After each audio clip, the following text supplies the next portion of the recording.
পূর্ব সিংভূম জেলার পটমদা এবং বোরাম ব্লকের ১৯ জন শিক্ষার্থী মুখ্যমন্ত্রীর মেধা পরীক্ষায় সফল হয়েছে।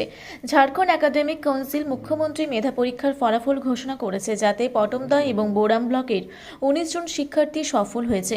মডেল বিদ্যালয় পটমদা থেকে ৫ জন ছাত্রছাত্রী, যার মধ্যে বাবলি দত্ত, সোনালী দত্ত, অষ্টমী দত্ত, আশিস ওঝা এবং তপন মাহাতো।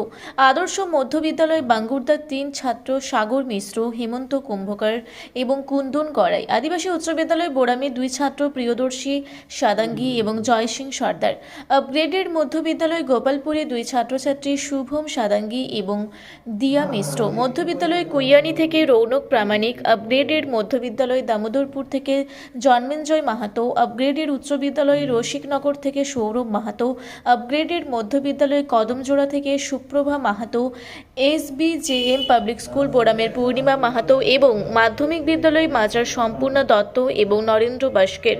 এই পরীক্ষায় উত্তীর্ণ সকল শিক্ষার্থী নবম শ্রেণী থেকে দ্বাদশ শ্রেণী পর্যন্ত প্রতি বছর ঝাড়খণ্ড সরকারের পক্ষ থেকে ১২,০০০ টাকা করে বৃত্তি পাবে। মুখ্যমন্ত্রী মেধা পরীক্ষা প্রতি বছর ঝাড়খণ্ড একাডেমিক কাউন্সিল দ্বারা আয়োজিত হয় এবং অষ্টম শ্রেণীতে অধ্যয়নরত শিক্ষার্থীরা অংশগ্রহণ করার সুযোগ পায়। পূর্ব সিংভূম থেকে বিশ্বনাথ মাহাতোর রিপোর্ট, রূপসী বাংলা মিডিয়া।